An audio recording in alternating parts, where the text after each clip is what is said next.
agora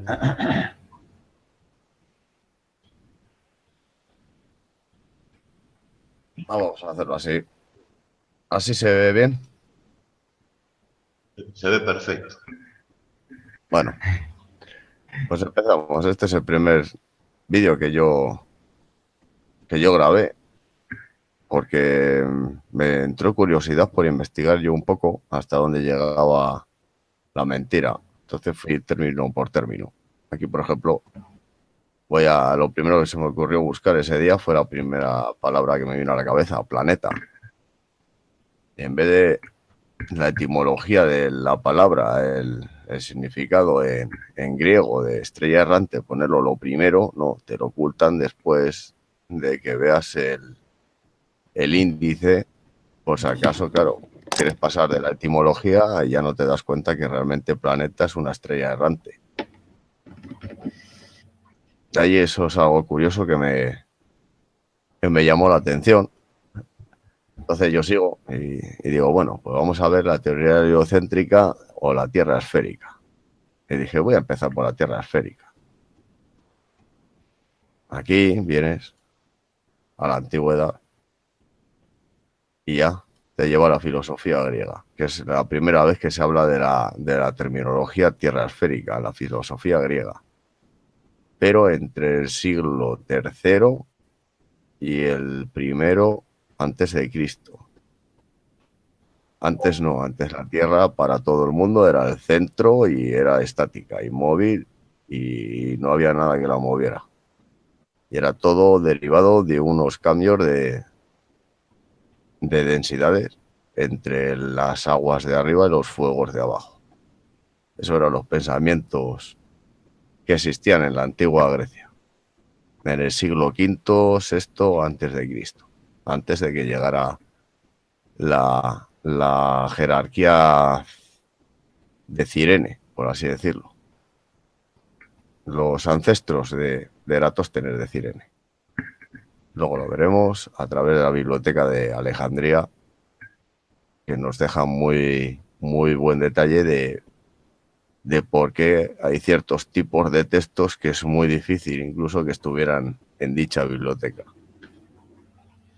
Aquí estoy pasando por la página de la Tierra Esférica, leyendo un poco rápido a ver qué ponía de la filosofía helenística, pero que tampoco encuentras en la filosofía helenística una base de que ellos hablaran en ningún momento de tener pruebas, comprobaciones de que lo que veían era una esfera. Ellos simplemente se basaron en que lo que veían en el cielo eran orbes que giraban y dijeron, pues lo que pisamos también será de la misma forma, será una orbe que la pisamos y está viajando por el espacio a la vez. Y luego, bueno, aquí viene Magallanes. Esto, no sé por qué, de los primeros enlaces te manda Magallanes para corroborar la curvatura, que teóricamente es el primer hombre que circunnavegó el globo.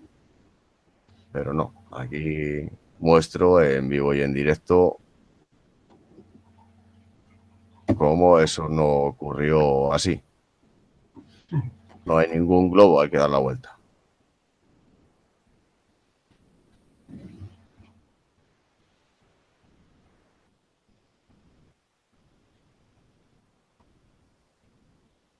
Segundo, así aceleramos.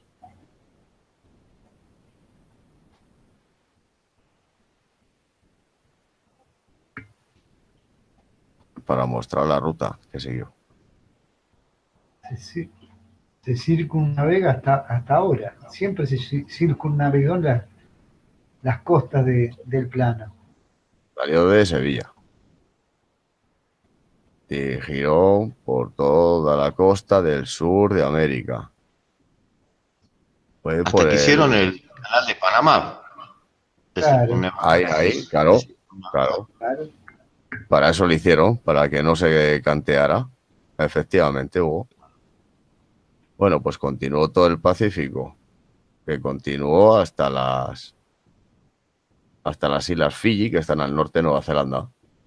Y de ahí entró, aquí lo mostraré, por la zona de Indonesia, al norte de Australia.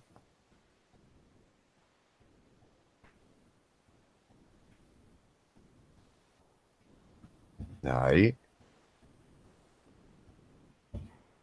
de aquí, tomó por la parte de atrás de la isla de Bali hasta el sur de África.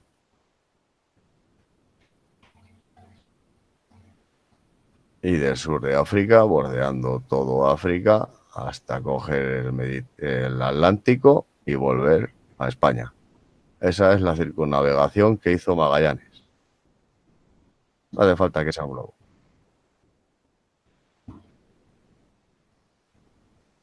Entonces ya cuando ves que estas cosas se pueden traspolar siempre a un mapa gliso, no sé, allí estamos dándonos cuenta de que hay esa mala costumbre de que todo traspolado a un mapa gliso es más sencillo de entender normalmente. También lo comprobamos con las rutas, con los vuelos, con las rutas ferroviarias europeas que llegan hasta Asia. Que hay una ruta ferroviaria que va desde Madrid hasta China, la mayor del mundo, conocida, 13.050 kilómetros. Los trenes de mercancía no pueden superar ciertos niveles de desniveles, que por eso taladran montañas. Entonces, haciendo una simple cuenta, con la hoja que tenemos de los cálculos de curvatura, daría más o menos unos 12 kilómetros que habría que taladrar para que el tren no perdiera el nivel. Vamos, para esquivar la curvatura.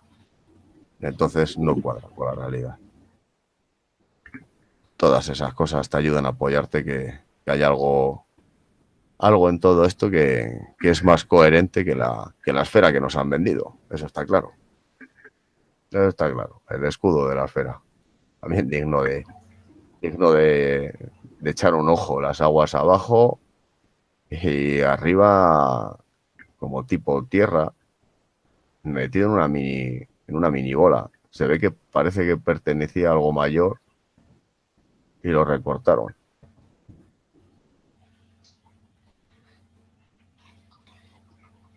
Sigamos. Adelante. Ahora vamos a ver la antigüedad. La antigua Grecia, la Grecia clásica. Aquí es cuando ya empezamos a ver que los primeros de los que hay conocimiento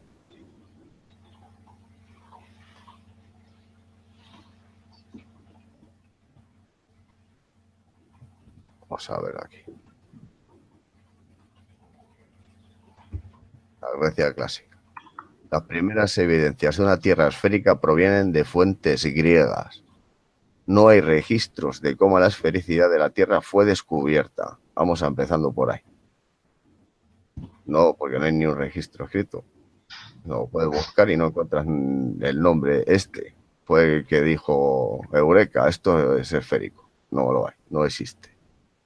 Una explicación plausible es la mera apreciación visual de otros cuerpos celestes, como el Sol o la Luna, cuya forma se ve esférica a simple vista.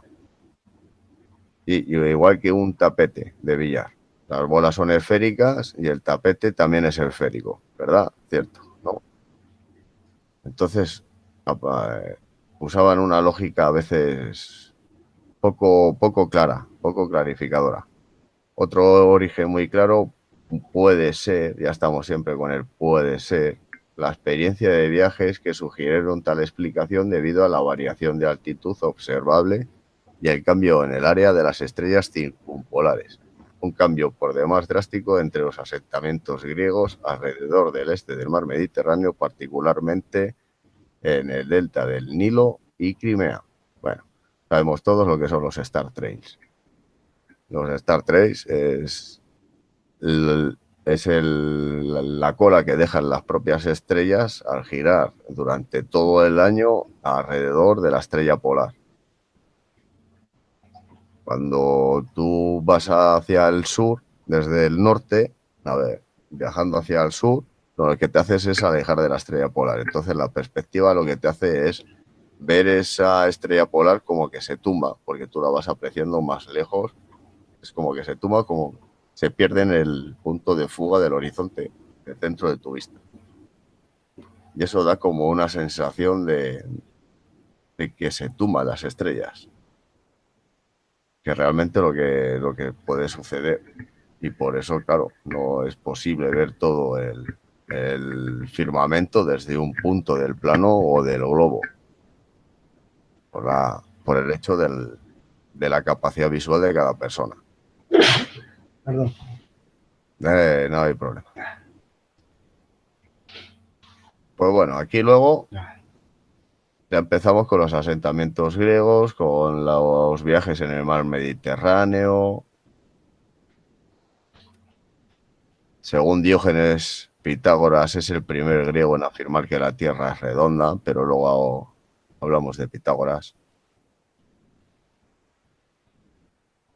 Pero Teofrasto le atribuye este hecho a Parménides y Zenón a Hesíodo, o sea, uno a otro y otro a otro y yo me quito el marrón, ¿sabes? Esto es lo que más me joroba de toda la historia, que no lo saben, pero dan por hecho que es redondo, pero no saben ni quién lo dijo primero.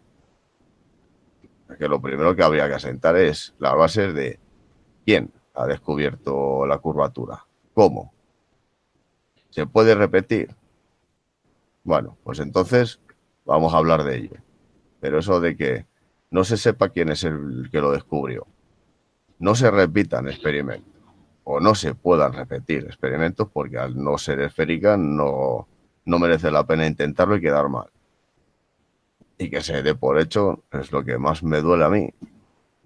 Esto es lo que más me duele a mí. Entonces ya, ver aquí, Pitágoras. Los filósofos griegos tempranos aluden a una tierra esférica, aunque con cierta ambigüedad. Está entre aquellos que se dice que originaron la idea, pero esto puede ser reflejo de la práctica de endilgar cada descubrimiento a uno u otro de los antiguos sabios. La escuela pitagórica, y esto es muy importante ya, la escuela pitagórica, porque aquí es donde ya me voy aquí a la vida de Pitágoras. Pitágoras fue un filósofo matemático considerado el primer matemático puro, contribuyó, bueno, todo lo que queráis. No se han conservado ningún escrito original de Pitágoras. Sus discípulos, los pitagóricos, invariablemente justificaban su doctrina citando la autoridad del maestro de forma indiscriminada, por lo que resulta difícil distinguir entre los hallazgos de Pitágoras y los de sus seguidores. Esto ya te dice que quién te dice a ti que no es simplemente la escuela pitagórica o una secta o como se quiera llamar, y ponen a una persona para las teorías más locas que tienen. El día de mañana me rebaten todas estas teorías y la culpa se la echamos a Pitágoras, pero sin embargo la escuela pitagórica puede seguir adelante.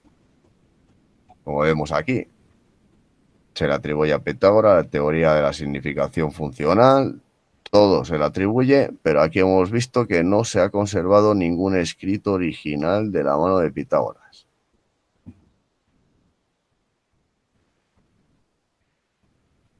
Los datos verificables sobre la vida de Pitágoras son escasos, dado que no existen textos de su autoría ni biografías firmadas por contemporáneos.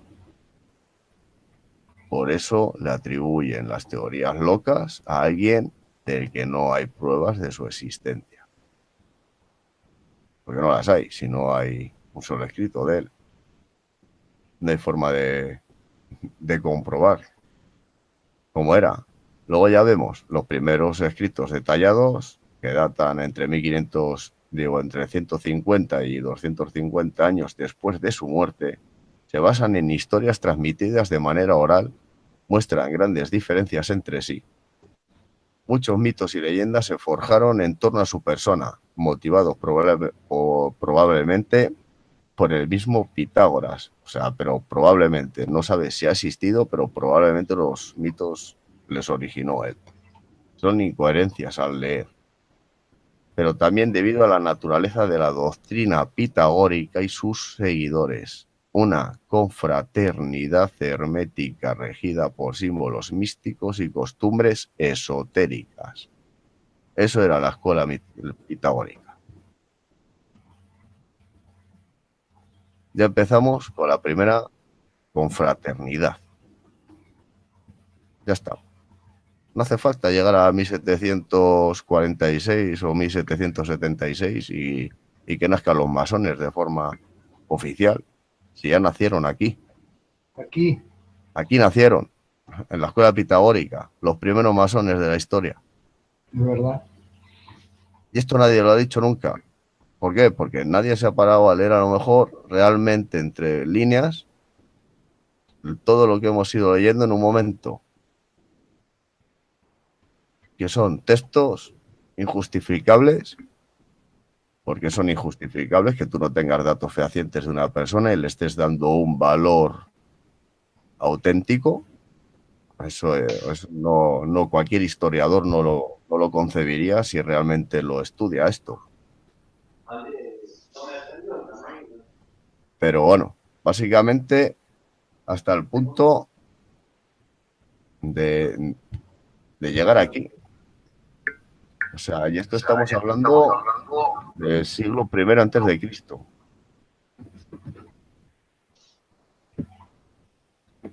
Esto estamos hablando del primer siglo antes de Cristo. Fíjate, 2100 años. La primera logia. Que hoy existe, creo. Hoy creo que sigue en pie la escuela pitagórica. El origen es desde el primer día casi. Por eso. De esto, ¿no? De la mentira, de lo bien elaborado.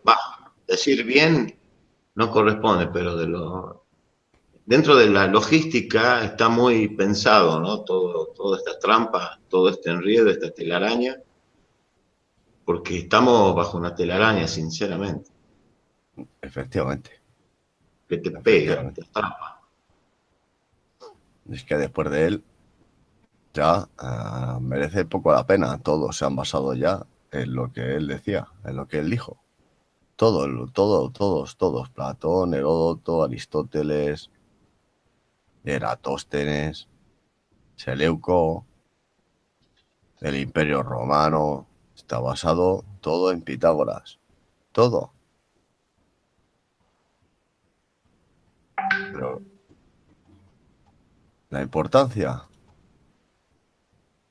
La Biblioteca de Alejandría. Los bibliotecarios.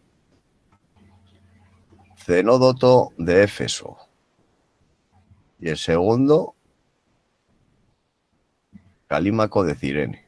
Encima con una interrogación, todos, ¿eh?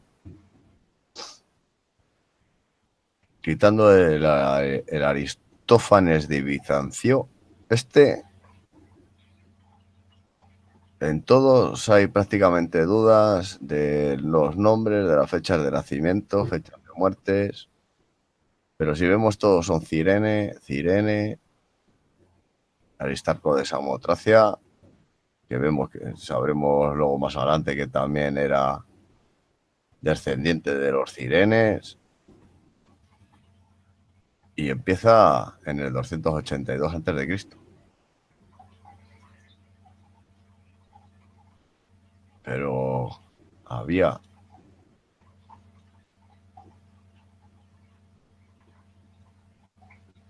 esta gente, de la que yo digo, Anasímenes de Mileto, que fue entre 528 y 525 a.C. Bueno, de 590 y el fallecimiento no se sabe si el 528 o el 525, que también hay dudas, ¿eh? Lo dejo ahí. Pero esta gente opinaba totalmente distinto. Estos no veían esfera en la Tierra. Este coincidió con Anaximandro, que el principio de todas las cosas era el apeirión. El apirión es el arché. El aire. Para él era el aire. De esta sustancia se transformaban las demás cosas a través de la rarefacción y la condensación, los dos principios de las densidades. Cómo bajar de densidad a una cosa y cómo subir de densidad. De rarefacción, el proceso por el que un cuerpo o sustancia se hace menos denso. Se contrapone al fenómeno de compresión.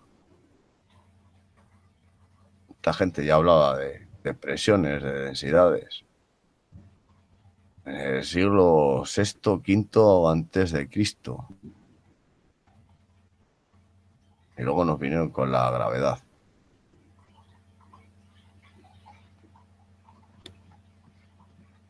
Así que esto es lo que principalmente me llamó a estudiar un poco la teoría heliocéntrica, la Tierra esférica, buscar todos los personajes, todos y cada uno de ellos. O sea, unirlos luego a la parte de la sismología, porque muchos de estos, quieras que no, también tienen que aparecer luego en la geología, tienen que dar forma física a esa esfera etérea que tienen en la cabeza. Porque no deja de ser una forma etérea en la cabeza lo que tienen, de bola. Y vienes aquí, ¿dónde está?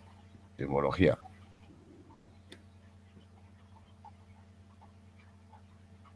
Y vienes aquí a la historia de la sismología. El interés académico por los terremotos se remonta a tiempos antiguos. Las primeras especulaciones sobre sus causas naturales se atribuyen a Tales de Mileto, en circa 585, a Anaxímenes de Mileto y luego ya Aristóteles de circa en el 340. El primer sismógrafo se diseñó en el año 132 a.C. y lo más sorprendente, ya no se vuelve a estudiar la geología en la historia hasta el 1664.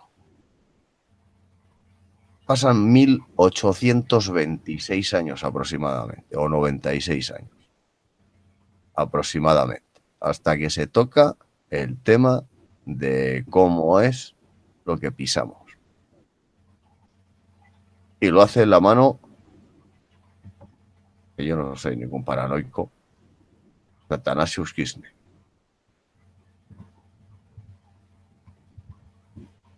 Ahí abajo lo pongo, lo más corazón. Ya empezamos. Ahí ya empieza el adoctrinamiento de la edad moderna, de lo que estamos viviendo hoy en día. Y realmente, las bases científicas, yo no quito que haya bases científicas coherentes, porque las tiene que haber, porque si no, no, el trabajo de Igor no valdría para nada y no es así.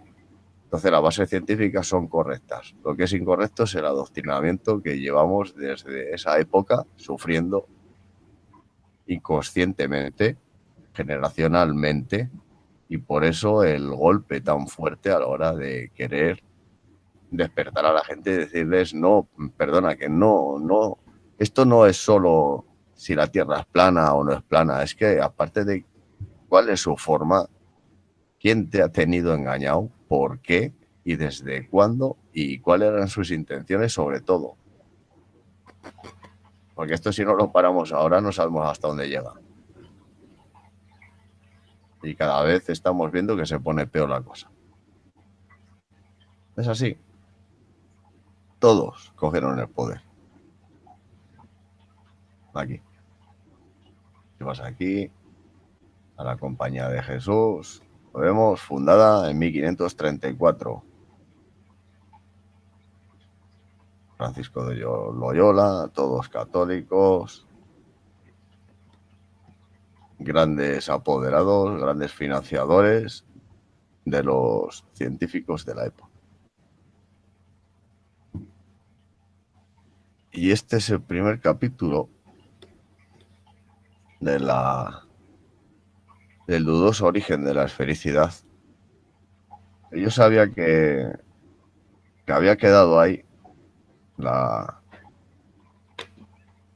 gente a lo mejor no tiene tiempo de verlo, es espeso, porque no me expreso igual, a lo mejor en el vídeo que en un directo. Pero me gusta que se entienda la base coherente sobre la que yo me he forjado para coger y plantear la libertad de estudiar la otra rama que estamos estudiando, que es la base de las líneas ley, la importancia de esa energía y sobre todo la importancia que le daban esas sociedades de las que en alguna ocasión hablaremos. Así que espero que les haya gustado. Si tienen alguna cosilla que comentar, que agregar.